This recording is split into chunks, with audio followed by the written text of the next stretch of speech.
نحمده ونصلي على رسوله الكريم اما بعد فاعوذ بالله من الشیطان الرجیم بسم اللہ الرحمن الرحیم۔ محترم سامعین کرام، فہم خاتم النبیین کورس سبق نمبر 6 کے ساتھ حاضر ہیں۔ آج ہم اس سبق میں مرزا قادیانی کے 10 جھوٹ بے نقاب کریں گے جس کے ذریعے وہ سادہ لوگ مسلمانوں کو دھوکہ دینے کی کوشش کرتا ہے۔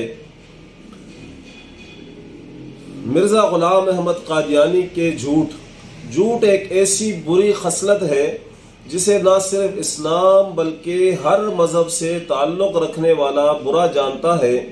اس کے علاوہ جھوٹ بولنا ایک معاشرتی اور اخلاقی عیب بھی ہے۔ اس لیے انبیاء علیہ السلام کی ذوات قدسیہ جھوٹ سے مکمل بری ہوتے ہیں۔ اس لیے مرزا قادیانی جیسے کذاب نے بھی اپنی کتابوں میں کئی جگہ جھوٹ کی برائی بیان کی ہے۔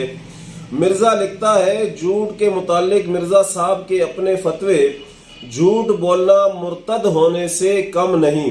زمیمہ تحفہ گولڑویہ حاشیہ صفحہ نمبر 20، روحانی خزائن صفحہ نمبر 54 جلد نمبر 17۔ نمبر 2، جھوٹ بولنے سے بدتر دنیا میں اور کوئی برا کام نہیں۔ روحانی خزائن صفحہ نمبر 459۔ تکلف سے جھوٹ بولنا گو پاخانہ کھانے کے مترادف ہے۔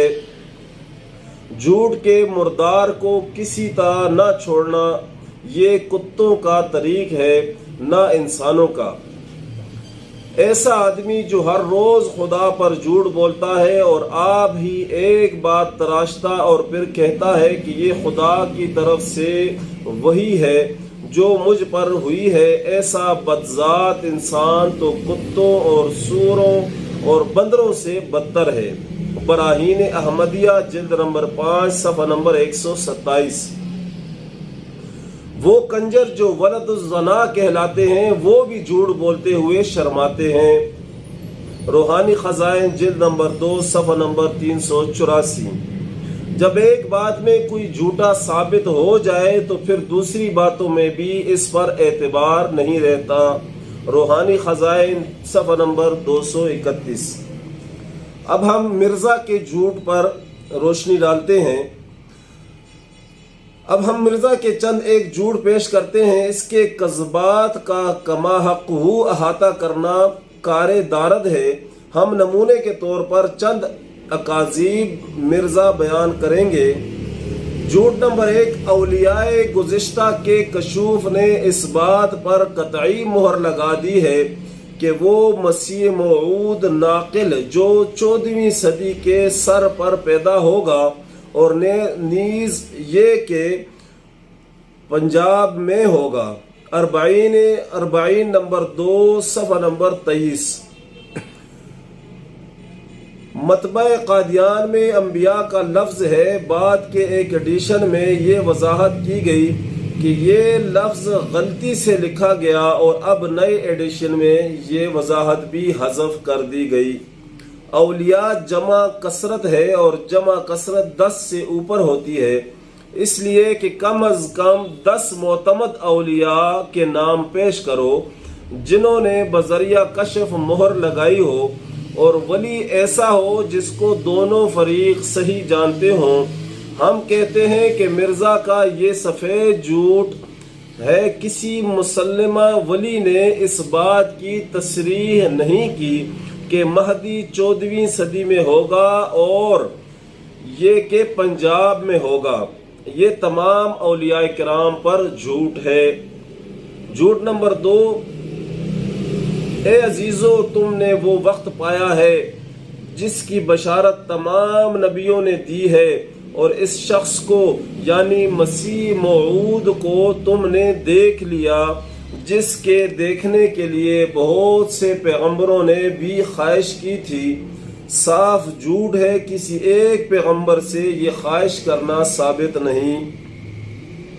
جھوٹ نمبر 3، یہ بھی یاد رہے کہ قرآن شریف میں بلکہ تورات کے بعض صحیفوں میں بھی یہ خبر موجود ہے کہ مسیح موعود کے وقت میں طاعون پڑے گی، بلکہ مسیح علیہ الصلوۃ والسلام نے بھی انجیل میں یہ خبر دی ہے۔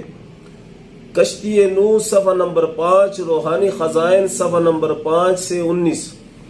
اسی عبارت کے متعلق اسی صفحہ پر حاشیہ لکھا، مسیح موعود کے وقت میں طاعون کا پڑھنا بائبل کے ذیل کی کتابوں میں موجود ہے۔ اس عبارت میں ایک جھوٹ نہیں بلکہ خدا تعالیٰ کی 4 آسمانی کتابوں پر 4 عدد جھوٹ ہیں۔ مذکورہ کتب کے مذکورہ صفحات پر ہرگز مسیح موعود کے وقت طاعون کے پڑھنے کا ذکر نہیں ہے۔ جھوٹ نمبر 4، ہمارے نبی اکرم صلی اللہ علیہ وسلم نے اور نبیوں کی طرح ظاہری علم کسی استاد سے نہیں پڑھا، مگر عیسیٰ علیہ الصلوۃ والسلام اور حضرت موسیٰ علیہ الصلوۃ والسلام مکتبوں میں بیٹھے تھے اور حضرت عیسیٰ علیہ السلام نے ایک یہودی استاد سے تمام تورات پڑھی تھی۔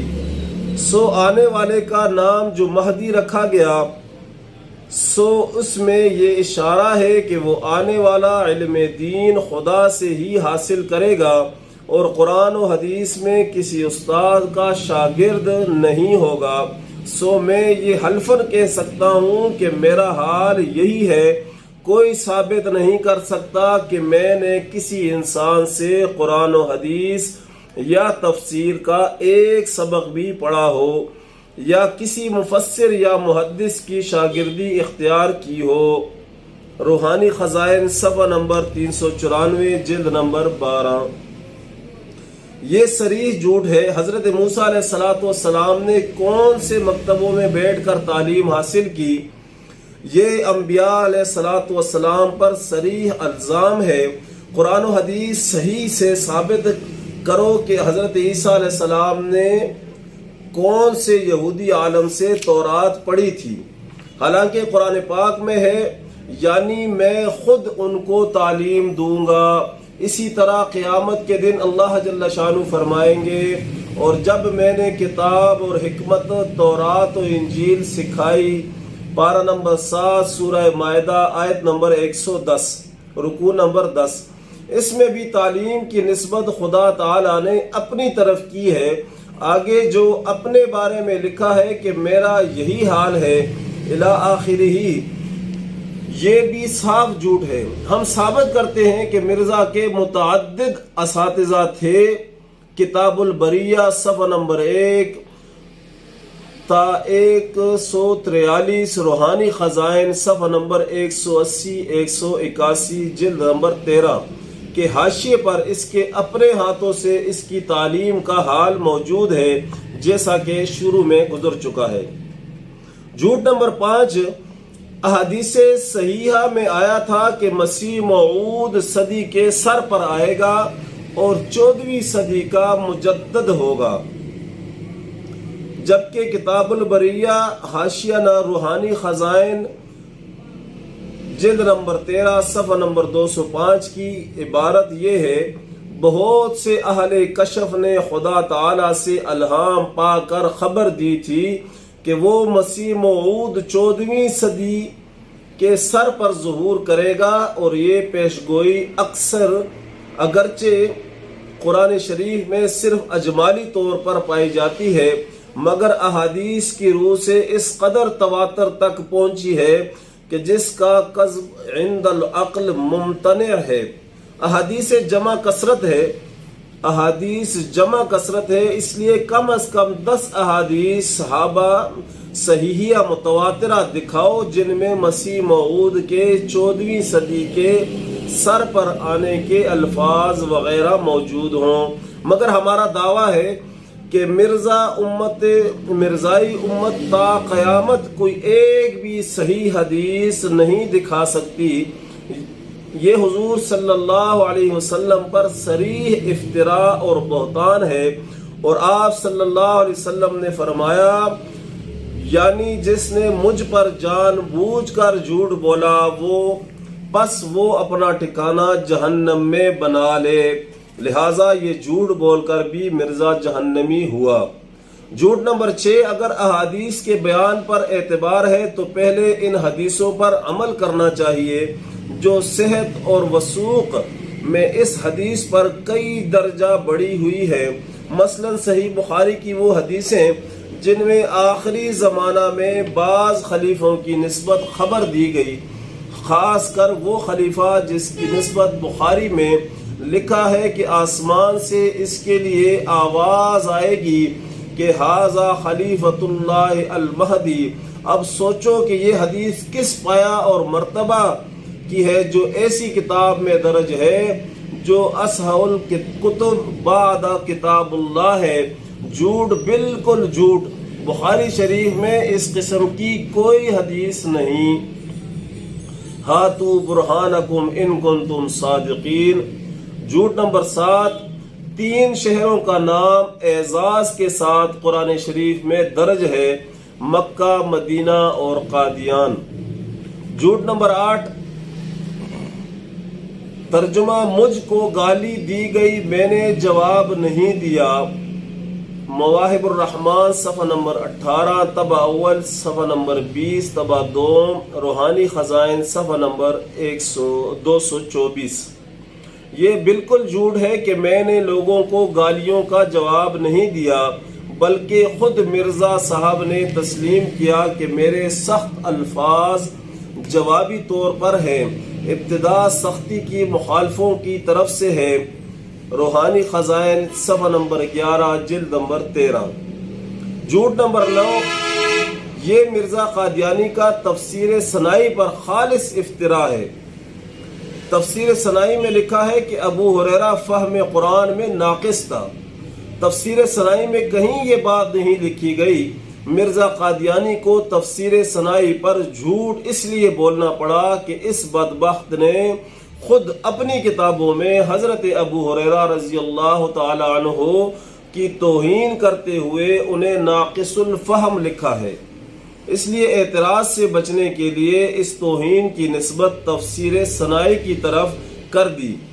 ہمارا مرزائیوں کو چیلنج ہے کہ تفسیر ثنائی میں یہ الفاظ دکھائیں تاکہ مرزے کے ماتھے سے جھوٹ کی اس لعنت کا داغ دھو سکیں۔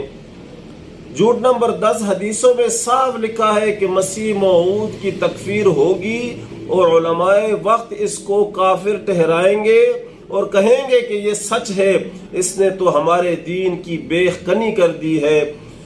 اصل بات یہ ہے کہ جب مرزا قادیانی کی تعلی آمیز دعووں اور توہین آمیز عبارات کو دیکھتے ہوئے علماء کرام نے اس کے کفر کا اعلان کیا تو مرزا قادیانی نے محض اپنے کفر کے خلاف اس تحریک کو کمزور کرنے کے لیے حضرت صلی اللہ علیہ وسلم پر افتراء باندھ دیا۔